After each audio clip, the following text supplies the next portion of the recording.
fancy, but it was really good. I enjoyed it. So anyway, I'm telling you, Parks and Rec people. Okay. It's 5:35 and we'll call the Streets and Sanitation Committee meeting into order. The first item on the agenda is permitting First Baptist Church to install a crosswalk and lights. Yeah, they've come to me to want to install a crosswalk and lights on the Donnell side of the church to the parking lot. They've got one on Spring Street going to their youth center and everything, but they bought the Womack printing building and they're kind of needing one to go that way. It's not the light, it's the stripes, is that all? It's gonna be stripes and lights. Oh, really? It's gonna be the pedestrian cross. Okay, and They've got solar powered lights that's gonna, they're gonna pay for that? yep, they will pay for it and maintain it and everything. Oh, do we just inspect it? Yeah, Okay. I mean, we can, but, yeah, they're pretty well, I mean, that's the same thing they've done on Spring Street. They've maintained it for so many years now, so, but, How far, on that street, like straight across from your, it's right, Sorry. it's right down, Okay. it's coming out of their door there okay, and straight across. straight across, okay, I see the burning thing.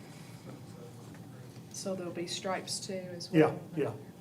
Yeah, they'll do a crosswalk, stripes and a light.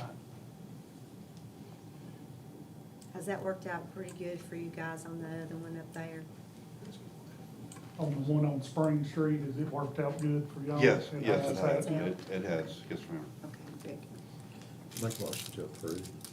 I have a motion I'll second it. and a second. Any more discussion? Hearing none. All in favor say aye. Aye. It passes. Thank you very much. All right, thank you. Anything else to come before this committee? Meeting adjourned.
It's 5:45. We'll call the Building and Grounds Committee to order. We're going to consider a partnership with the United Cerebral Palsy of Middle Tennessee, the Tennessee Housing Development Agency to construct handicap ramps for those in need. Yes, so I'm here to talk about it. I'll try to keep it not convoluted whatsoever. So essentially, citizens here in McMinnville, where they are old, low income, maybe have a disability, don't have very good ADA access outside of their house, will apply to the city for funding to build a new ramp. So they'll send in an application, that will include some kind of financial information as well, certifying that they are low income. We will then process that in our community engagement committee and kick it up to community development, who will then go to the property and make sure it's compatible to build a ramp. Once it meets that criteria, then TCAT will come in and build the ramp. So it's a great educational opportunity for TCAT and their students to come out, learn how to build a ramp, how to abide by codes once they get into the construction force and everything. Once the ramp's built, community development will come back in, do a final inspection. We submit for reimbursement for the materials used. That's pretty much how it will be set up and how it will be used.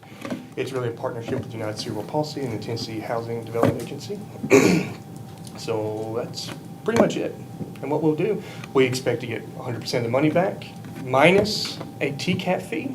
Now, I will say that if it's a deal breaker, I'll pay for it myself, but it's $5. So if that's a deal breaker, you just let me know. But yeah, so we're looking to get an educational experience for the TCAT students, helping citizens here in McMinnville get more ADA access outside their house. I know I go deliver Meals on Wheels regularly every month, and I see at least 2 or 3 people on my route that could probably use a ramp of some kind. So it's essentially free. Yeah, that's about it. Well, I make a motion to approve. And I'll second it. And just to make sure, we are recommending waiving the permit fee. We'll put a permit, we'll just waive the fee on it. We'll do the inspections, all of that. It's a $50 fee for the ramp. To me, it only makes sense to waive that fee. It's not gonna have any effect on projected revenue for building permits. And we're hoping to do about 10 of these inside the city limits. So, That's awesome. I'll second it. All in favor? Aye. Aye. Motion passes. Thank you very much. Thank you. It's an awesome service. Thank you. That's great. Anything else to come for Building and It Grounds? works. We'll stand adjourned.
don't think Robin would sit.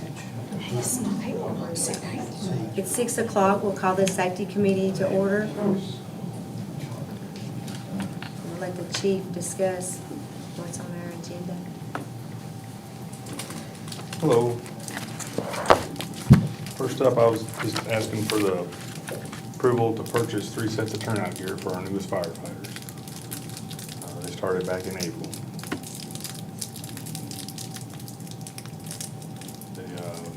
Right now they're wearing, it's gear that wasn't custom fit for them. It's gear from people that worked there in the past, and we outfit them with that until we can get them outfitted into new gear that actually fits them custom. We get them measured, fitted to exactly what they wear.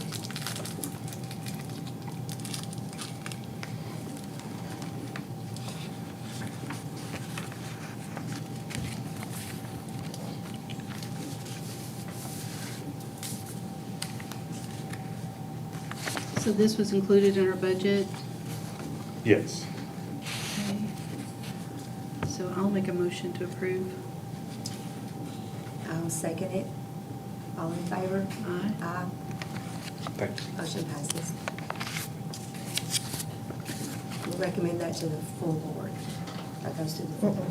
It's under 11,000. It's under. Okay, that one is, okay. I see. Good. The second one was for new SCBA masks. Ones we've got now are anywhere from 8 to 13 years old. They're getting wore out, they're getting scratched, it's hard to see through. These newer ones, they're compatible with the next generation of air packs plus the older style, so they're both forward, current, and new SCBA's that we'll be upgrading to in the future. They're compatible with. And along with the mask, I was asking for the voice amplifiers to go with them. So it makes communication easier on a fire scene through radios while you're wearing a mask. And Is that new, or they always had those? no, we've always had those. The ones we've had over the years, they're just, most of them don't work anymore, and they're just getting wore out. So, It's like wearing a bullhorn. I'm sorry. It's like having a bullhorn in you. all Right, the yeah. time. It helps, especially when you got the exhalation valve and you're breathing in those air packs. Those voice amps really make a difference, make the communication a lot better. I think with that recent activity y'all had, 3 fires back to back in one afternoon, having this equipment will make that job not easy, but less stressful. Right. So I make a motion to, I guess, we'll send this to the full board. Yes, and I'll second it. Okay. All in favor? Aye. Motion carries. Thank you, Chief. Anything else to come before safety? This meeting stands adjourned.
All right, it's 6:10. We'll call the Finance Committee meeting to order, and we're gonna talk about some possible changes to the nonprofit charitable donation policy.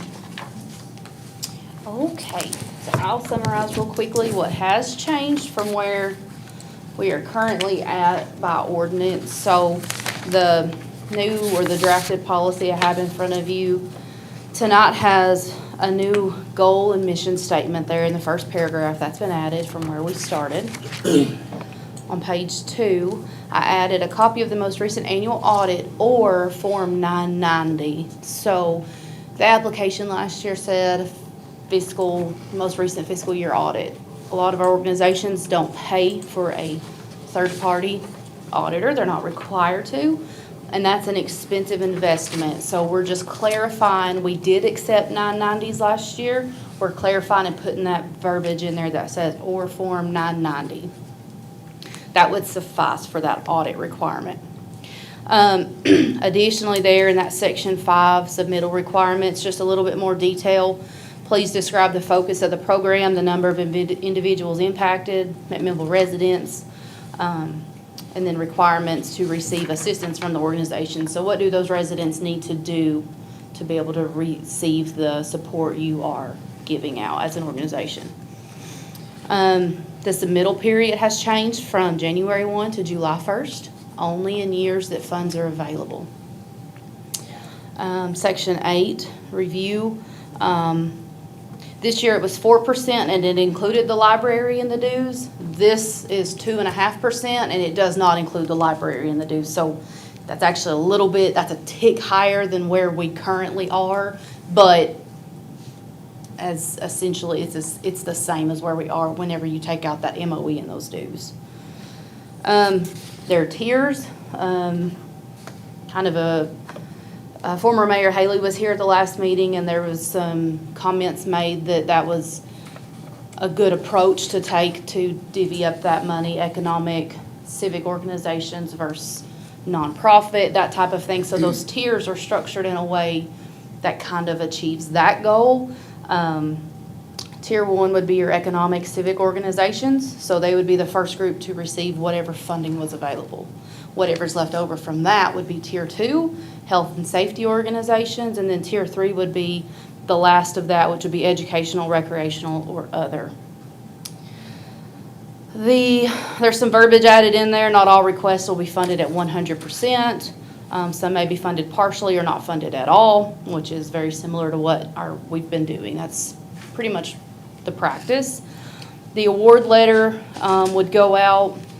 That would include how to receive reimbursement, and that is probably one of the biggest changes here, that this is going to a more grant-like reimbursement, disbursement type thing. Instead of coming in right after that ordinance is passed, just ask us for the check. This would go to more of a grant. You make the expenditure, show us that you made the expenditure that we approved for you to make, and then come and request that money back from us. So we're going to more of what the county is already doing for these organizations.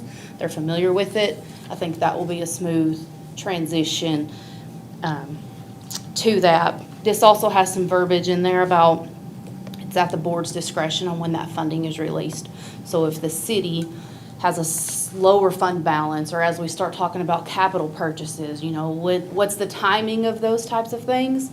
That is built into here, so that way if, as a finance committee or as a board, you all would rather tax money to start rolling in before these disbursements are made, that would be spelled out in that award letter that they receive from me on behalf of the board that says, hey, funding will be available on October the 1st, or December the 1st, or January the 1st, or whatever that may be. And it just all depends on if that budget is structurally balanced.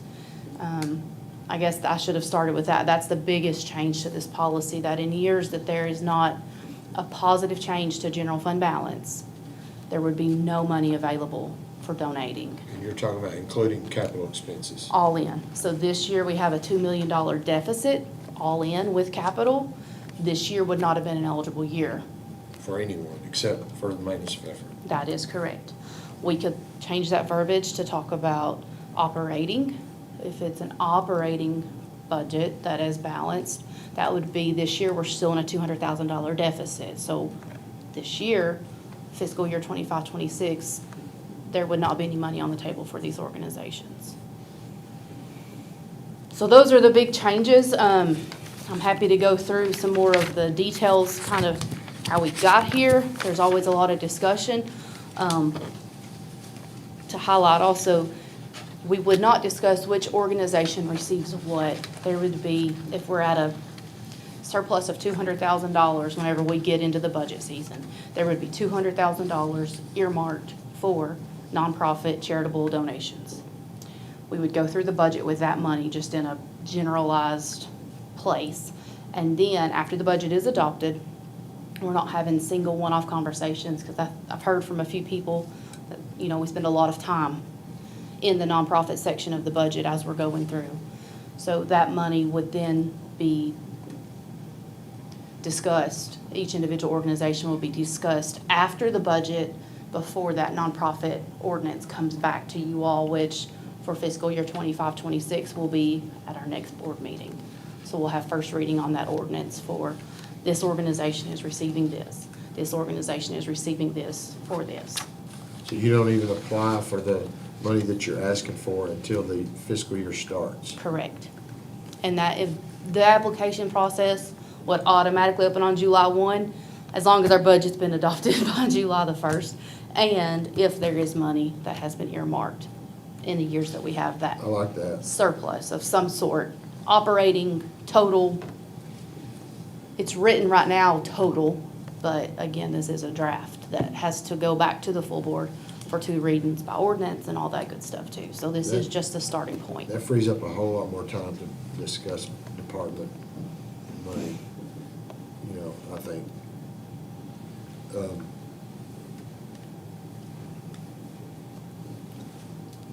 And this was year 1 with this policy, so we knew there'd be some changes. We knew that we would need to work out, I mean, the 990 versus the audit, we had a lot of questions about that. The United Way question, we've taken that back out.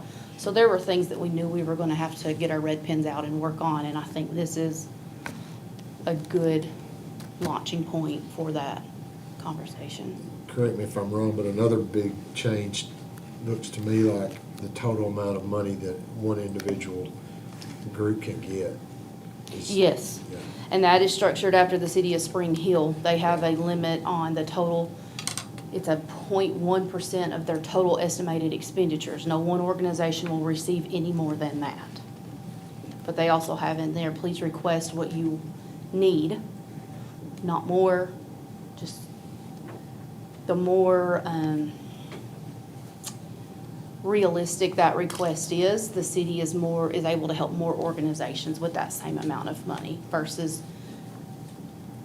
we always get, I don't know, $10,000, so we're going to continue to find ways to spend that $10,000. This is kind of changing that and saying, okay, I need a new air conditioning unit, and that price is $8,900. So please ask us for $8,900, because then that money could be utilized at a different organization. And with that reimbursement type request, I think we will get a lot more detailed requests coming in to you all for those conversations. The only thing I saw that I wondered about possibly changing was the 3-tier system I like, and keeping the educational groups still in the 3rd tier, but maybe letting their max amount be the same as tier 2. Okay. I don't know, just thinking out loud, but, where they would still be 3rd in line to be considered, but their maximum amount could be 5,000 also. Sure. Yeah, because that would, like the jungle gym and things like, or, Museums. yeah. And I think there'll also be discussion come up of, am I a tier 2 organization, am I a tier 3, am I Yeah. tier 1? I think each of these organizations have a main purpose, and some do a lot more than just that one thing. So there will be some discussion and a little bit of a gray area there, but I think this does simplify that process and gets it way pared down into something that you can take organization A and line it up next to B and C and see a little more of an apples to apples comparison of where that city dollar is going and how many people it is helping, how many of those people are McMinnville residents. Because at the end of the day, Steve, it is tax dollars. I mean, you said that, it's property tax dollars is how this is tied in. When do you wanna try to finalize this? It's not gonna go into effect for fiscal year 25, 26. I mean, we're already through that process. But getting it while it's fresh on our minds right after that budget season is something that I think is important to get done. We don't have to have it done before we pass that ordinance next month by any means, but I would like to move it forward before we get ready to start talking budgets again in 6 months, Well, 5 months. If we don't set a goal for soon, we're just gonna let it drag out until next year at this time and still be doing the same thing.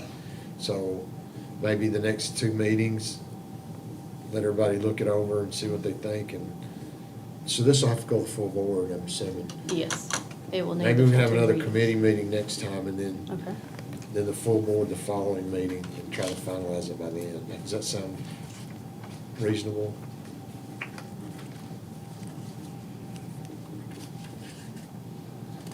And the sooner we get something like this in place, it allows all of these folks to imagine for an entire year,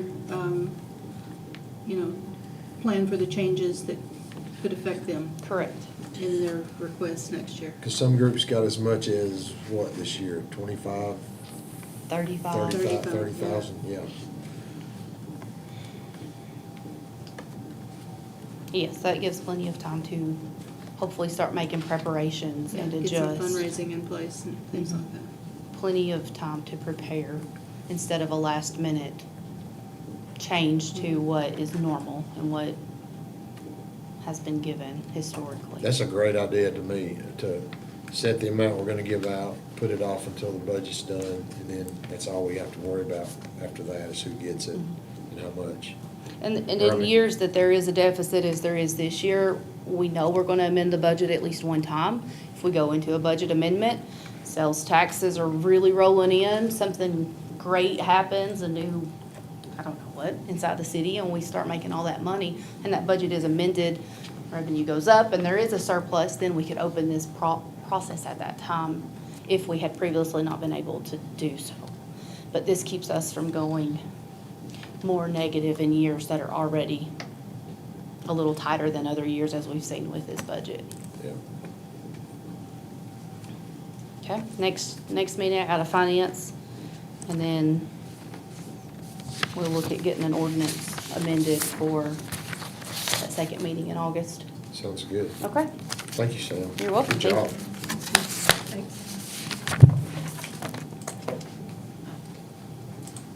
Anything else come before Finance Committee? This meeting's adjourned.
You know, and memories of, we're not doing it now. Just sometimes we're not doing it. Used to.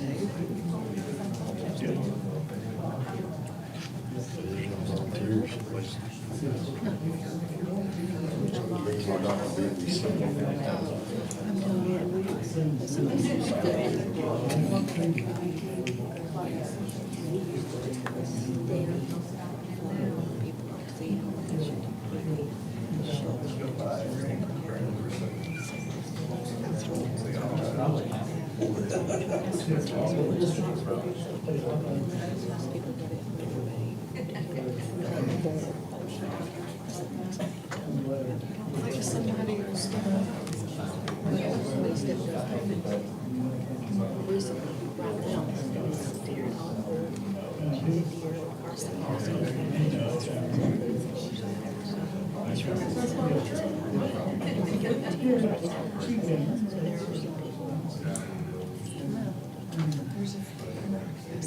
they didn't like the great job. You know, that's her mom. Oh, stuff like that.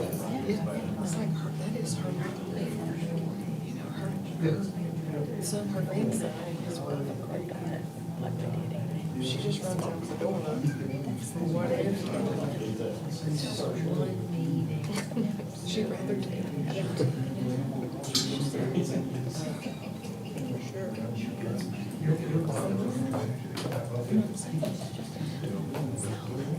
There's a lot of unrecognized people that learn about these things. Yeah, those are the two. Okay, thanks. Do y'all get something from this one? That is true, that is true.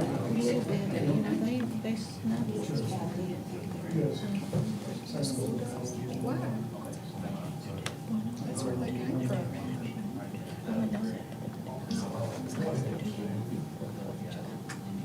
School says that. Girls over.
Was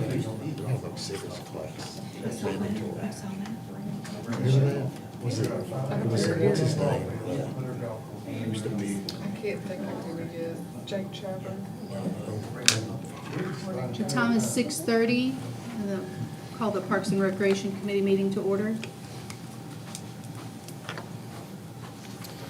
Good evening. So we had budgeted for 2 gas-powered golf carts in this budget. I did mention in my memo that we currently have 2 electric, they're old 1999, 2003 golf carts. It's a struggle sometimes to keep those powered up. We do a lot of moving, hauling trash, field dirt, moving concession supplies to and from the Milner to Hoover and Dottie to the pool. So we wanted to purchase 2 golf carts and do a trade-in of the 2 electric golf carts. We did go through Sourcewell. The total came to $18,500 for the carts, and that does include we're getting a $1,500 trade-in on the 2 electric. We did budget $24,490 for those golf carts, and so yeah, essentially these Cushmans are great for us. We actually already have one that our maintenance staff uses daily, and they are in Murfreesboro. So, Very good. The gas. they're gas, yes, sir. Yep. Explain the, Nolan, or the Sourcewell, how does that work? Yeah. As opposed to getting bids? Absolutely. So the way I understood from Samantha, I went and met with her on this before I did this, but those companies have already bid that. They've already bid that out. So this is the price that we would get through a company that is tied to Sourcewell.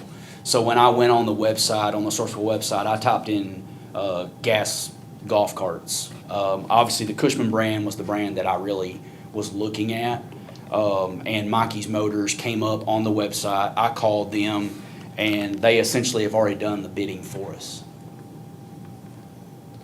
So is that only for certain things, or you can, Yeah, certain things. I don't know exactly what's on there and what's not, and it you depends. can't do that with paving? No. It's gotta be something you physically purchase, like Equipment I related. don't know, I just, It was interesting. I learned a lot about it when I went through that process. I know other departments have used it. you always So- have that choice? Yeah, it's for equipment and stuff. These people, Sourcewell reaches out to other companies, and they bid off certain things. They're, I guess if there's a big demand for it, they'll bid off just certain things like a state bid, and they have to agree to that price of anybody that wants to buy from them. And they get different companies every year. I get a email where they picked up different companies and stuff, like Caterpillar, just any little thing. And so they'll pick up probably 10 or 15 different companies a year to bid on stuff. So if it's there, you usually use it, it just saves, Yeah, but it's more like machinery. right? It could be like concession stand equipment and stuff. They do Software. stuff like that too. Okay. And there's several different, like Sourcewell's just one. Yep. We can piggyback on the Tennessee state contract. They have the same thing. Yeah. Houston, Texas has one that people use. There's different ones. Okay. But basically, yes, it's competitively bid, and the goal is to get the best price. I researched playground equipment in it. There's playground equipment in there. Yeah. Okay.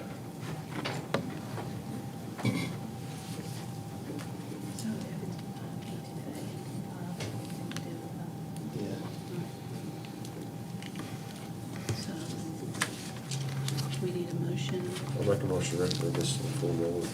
Actually, I think we can do it within committee since it's Okay. under 20. Okay. So I have a motion and I'll make a second. We have a motion and a second. All in favor? Aye. Motion passes.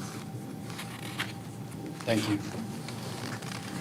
The second item that I have on the agenda is the purchase of the new cardio equipment.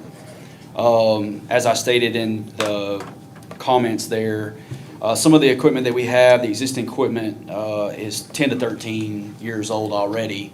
If you remember, we had purchased some of those things before we left the Milner and went out to the mall, and were there for a couple years, and then we came back. But what we have currently going on is some of the LCD screens, especially on the ellipticals. I was on one yesterday hitting the start button, and there's an overlay, I wasn't getting a start. So you essentially have to start moving, and then you can change the resistance. Some of our bikes, our recumbent bikes, which get heavily used, the seat adjustments are getting harder for clients to use. So we have a couple different pieces there. This as well, we did look at the Sourcewell contract through Direct Fitness Solutions. We had budgeted $42,000 for this fitness equipment, and we ended up getting the contract price at $41,647. That would replace 3 ellipticals, 4 recumbent bikes, and a Stairmaster. We're not looking at any treadmills, but these are the other pieces of cardio equipment that we would like to replace. Our treadmills are doing pretty good as far as that. We can replace the belts ourselves. We're keeping those decks and belts in good shape. The overlay on those treadmills are pretty good. They're a couple years old, but they're doing fine. So, yeah. Budgeted, right? Yes, sir. It is budgeted. Yes, I had $42,000 budget for the cardio, and again, you can see it came in just slightly under that.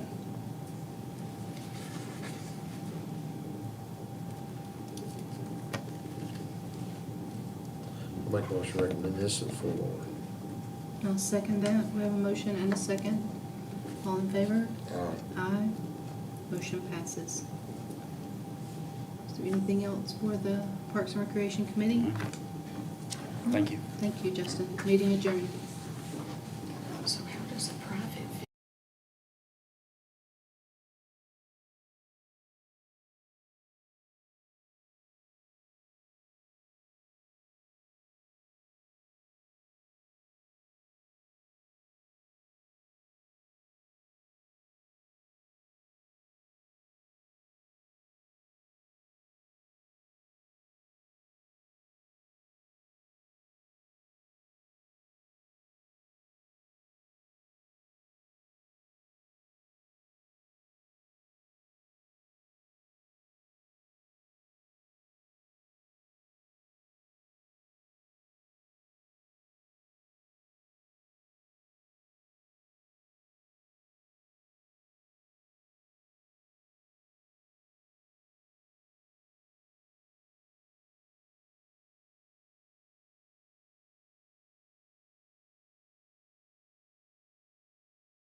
It's 6:40. We'll call to order the Tourism and Marketing Committee meeting. Item A on the agenda is to consider a contract with News South Creative for participation in the video co-op and interactive video technology. Yeah, so through the Tennessee Department of Tourist Development, we were awarded a brand-new website. So with that, we'd like to put some, or when we say we, I mean I, like to put some new digital assets on there. So what this video production company does, they're a single source with the Tennessee Department of Tourist Development in their annual co-op program. So in that, they provide a high-value product, and Tennessee Department of Tourist Development will come to the table with a large sum of that value in their dollars. So the investment is much lower, specifically for at-risk and distressed counties like ourselves. This particular video production company is extremely high-end, and what they're offering is unique. So there'll be a 1 to 1.5 minute video as a banner on the website, and they've developed a sole source technology called click-to-bake technology. So as the video goes on, which many of you have seen, the one that's currently on there goes through many of our top tourism assets in the county, which we'll do again.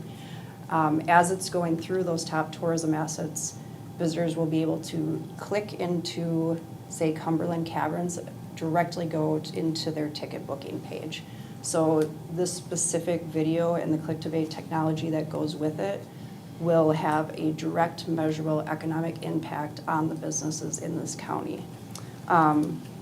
So the other neat things about it is they really go in depth, which from a tourism perspective, these are really important things to consider. They bring in influencers that have a certain aesthetic that vibe with the target audience that you're looking for. It's in depth. It's as in depth as like the outfits. So I'll personally be like picking out the outfits for these people. I wish I would have had one of the videos to show on here because there's such incredible, like fun, high quality videos. Like Memphis just did one. The Whiskey Trail just did one. There's a little place like called the Italy of Tennessee that just did one. And they're just so immersive and really pull you into the experience. And again, I just love that you'll be able to click on whatever part of it's of interest. And again, we'll be able to see the direct economic impact that that provides to the businesses here. So because this is a co-op, we didn't go to bid for this because it's kind of more like a grant. It's a $77,124 value, which the tourism fund will only be paying $19,281 for. So the state is providing that gap between the $19,281 and the $77,124. If we do need to look at bids, I did actually get some from proposals. I didn't include them in this because we found through procurement guidelines it wasn't necessary. But what I was seeing from other proposals is around $30,000 for an offering that's similar but not quite as robust, because not only do we get the length video, we get 20 shorts that we can use in social media as well, which no other companies really offer. So, any questions?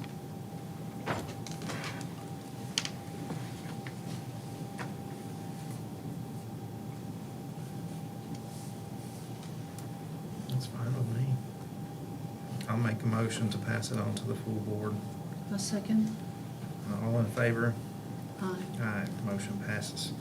Item B is to consider an agreement with TripAdvisor for participation in a Tier 4 co-op advertising campaign. So this again is through the same co-op program where again, we don't need to go to bid for this because it's a $50,000 value that we're only paying $25,000 for. The state is coming in and providing $25,000. Sorry, Carrie, I know you're not even on my. That the state is coming in and paying $25,000 toward as well, so we don't need to go through that bidding process. I did include in the packet a single source letter from the representative of TripAdvisor explaining that they are the single source for TripAdvisor in the co-op program.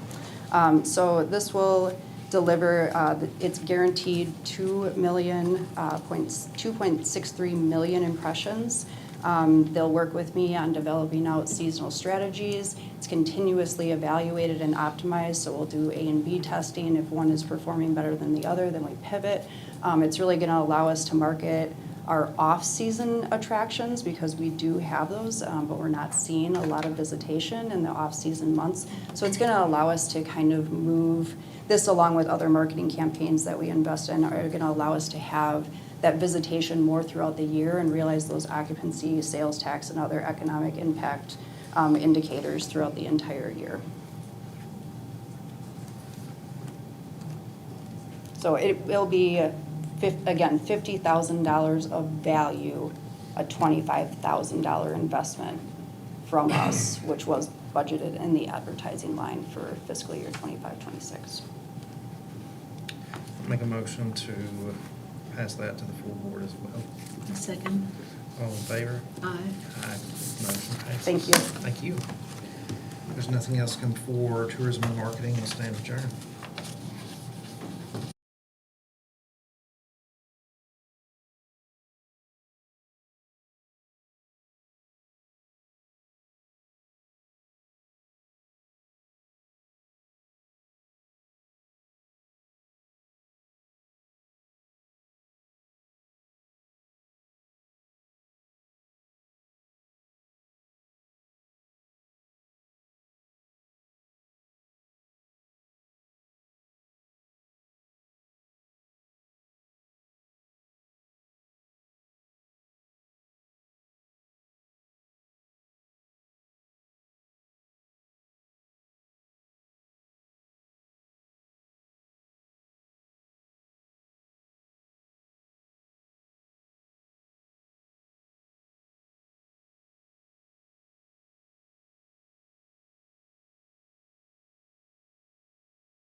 things have changed since then. It's 7 o'clock. We will call to order this regularly scheduled meeting of the McMinnville City Board of Mayor and Aldermen. The first item on the agenda is roll call. Sally Brock is absent. Deidre Dunlap. Present. Steve Harvey. Here. Rachel Kirby. Here. Carrie Morton. Here. Carrie Youngblood is absent. Mayor Chastain. Present. Next item on the agenda is consideration of minutes. Each member of the board should have received those in their agenda packet. If there are no requests for additions, corrections, or deletions, I'll entertain a motion to dispense with the reading and approve them as read. So moved. Motion by Ms. Deidre Dunlap. Second. Second by Ms. Rachel Kirby. All in favor? Aye. Aye. Motion passes. Item 3 is recognition of visitors. If anyone wishes to address the board this evening, come on up and state your name for the record. Hearing none, item 4 is recognition of employees. We have several department heads here this evening. If anyone wishes to give any recommendations, or recognition, rather.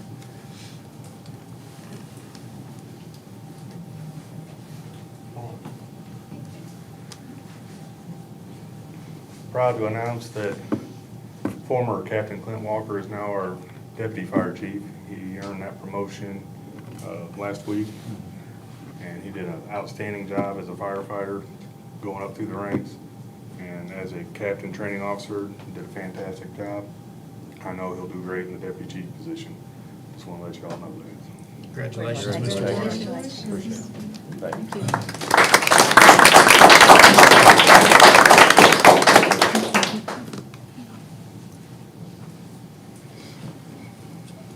Oh, I guess I'll just say something. It's so hot outside, and I know a lot of our employees work outside, so thank you to all of them who have to deal with that day in and day out. Absolutely. Item 5 is communications. Item 5A is a quarterly report from the Industrial Development Board. Evening, Mayor and Aldermen. You should have all received our quarterly report. I've mentioned before, this is something that we've done for many years with the county commission, and so we wanted to be able to offer that, and so we've got y'all on the same calendar with the county commission now, so we just want y'all to be able to see some of the things that we've been doing over the quarter. So any questions y'all might have, I'm here to answer.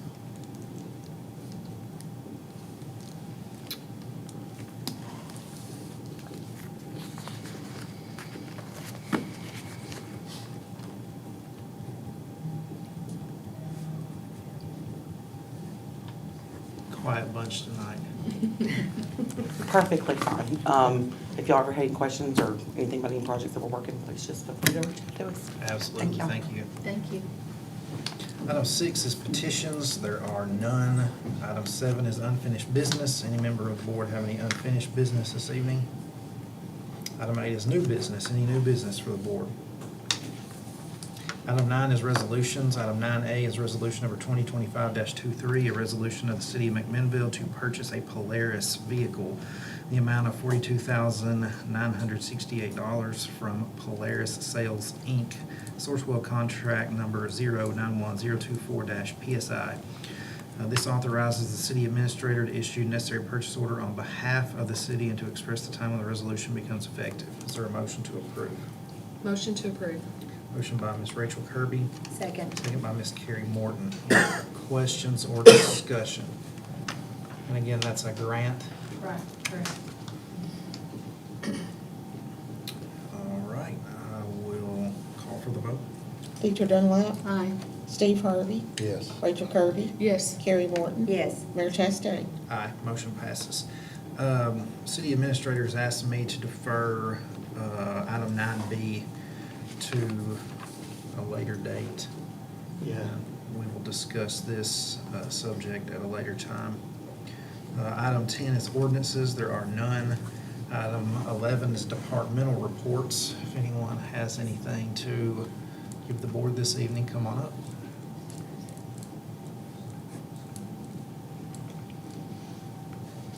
Mr. Main, do you have anything? No, I do not. Mr. Purtle? No. All right, well, 4 minutes, 36 seconds. We'll stand adjourned. Thank you all.